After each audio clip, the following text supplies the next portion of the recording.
Baik, saya lanjutkan. Jadi tadi sudah sampai ke mikrohabitat dan juga kajian-kajian dari habitat yang ada di biosfer dan peranannya dari materi kita hari ini ya, pelajaran kita hari ini. Sekarang kita masuk ke niche ya, niche tulisannya. Niche. Apa itu niche? Niche itu adalah status fungsional ya. Jadi setiap organisme itu memiliki peranan ya, seperti kalian. Peranannya apa? Misalnya kalau di kampus peranannya sebagai mahasiswa. Ini sekalian berarti sebagai mahasiswa, bukan sebagai dosen kan? Nah, tetapi kalau kalian ada di rumah, peranannya sebagai apa? Sebagai anggota keluarga dan juga sebagai anggota masyarakat. Nah, jadi di lingkungan organisme ya, hewan, tumbuhan itu dia memiliki niche atau peranan di komunitasnya ya. Jadi ini merupakan pandangan atau sudut pandang dari manusia yang menganggap bahwa setiap organisme itu punya peranannya ya, meskipun dia juga nggak tahu saya peranannya seperti apa. Misalnya aja contohnya seperti lebah ya. Lebah itu kan banyak jenis ya, ada lebah pekerja. Peranannya seperti apa ya? Ada lebah betina yang berperan untuk menghasilkan telur.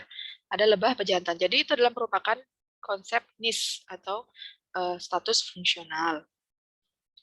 Nah, apa yang menentukan? Yang pertama itu adalah keberadaan pada lingkungan fisik yang ditempati ya, atau habitatnya sendiri. Kemudian ada faktor kisaran toleransi ya. Ya, jadi semua yang tadi kita pelajari itu mempengaruhi niche dari organisme. Ada faktor sumber energi ya. Sumber energi dari tingkatan trofik ya. Tingkatan trofik itu piramida tadi ya. Kemudian ada juga strategi pemanfaatan sumber daya. Ya, maksudnya di sini seperti proses adaptasi, fisiologi, morfologi, tingkah laku dan interaksi komunitas. Maksudnya seperti apa? Misalnya nanti kalian kalau pelajari contoh evolusi ya, ada burung finch. Burung finch itu dia melakukan proses adaptasi fisiologi dan morfologi ya. Karena keterbatasan sumber daya makanan ya di suatu pulau tersebut dan terisolasi, maka burung finch yang tadinya memakan biji-bijian, ya karena tidak ada biji-bijian, maka dia mengalami proses adaptasi ya. Dengan berjalannya seiringnya waktu, dia bisa menggunakan sumber daya yang ada. Akhirnya dia secara teori evolusi dia bisa menghasilkan keturunan yang lebih variatif, yaitu bisa mengkonsumsi misalnya serangga, kemudian bisa mengkonsumsi buah, dan mengalami perubahan bentuk, yaitu morfologi paruh ya. Itu tadi. Jadi niche itu bisa berubah seiring dengan proses adaptasi yang sangat panjang, misalnya dari kegiatan evolusi. Nah, tapi kalau misalnya tidak ada perubahan dari dari lingkungan sekitarnya, maka niche itu akan secara alami tetap ya. Di sini ada beberapa macam, yaitu disebut yang pertama ada fundamental ya.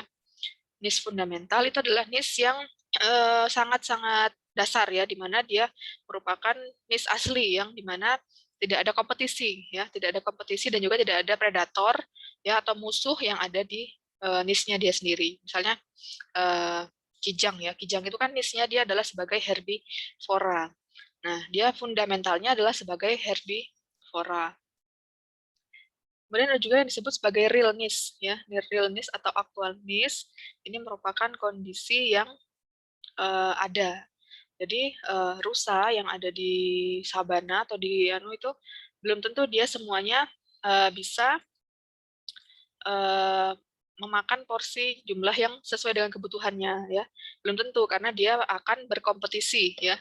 Jadi real niche itu disebut sebagai misalnya nih kalian nih sama-sama jarak jauh ya. Cuma kan karena ada jaringan ya nih. Jadi belum tentu semua siswa itu memiliki kemampuan mendapatkan jaringan yang baik.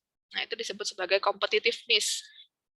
Ya, jadi realness itu adalah posisi yang sesuai, posisi yang kondisi yang nyata maksud saya, posisi fungsional organisme pada kondisi yang nyata atau tersedia begitu.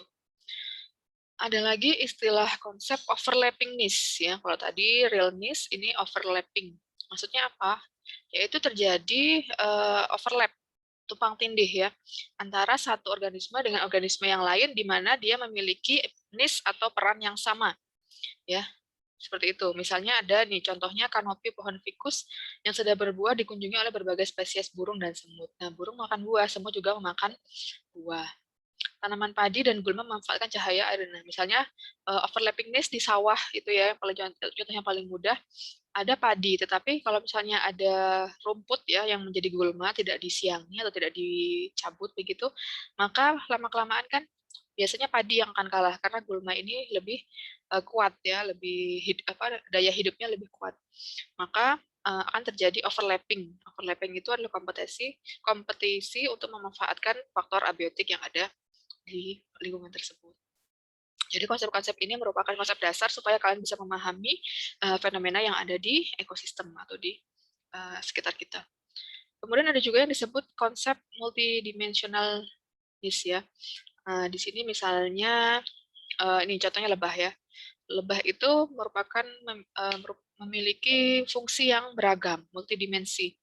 Misalnya dia selain lebah itu sebagai pemakan dari pollen ya, dia juga herbivore ya istilahnya. Tetapi lebah itu secara tidak langsung dia juga membantu proses bukan, sehingga dia peranannya adalah polinator. Jadi keberadaan lebah itu sangat berperan karena dia selain dia merupakan herbivore sendiri, dia juga merupakan polinator.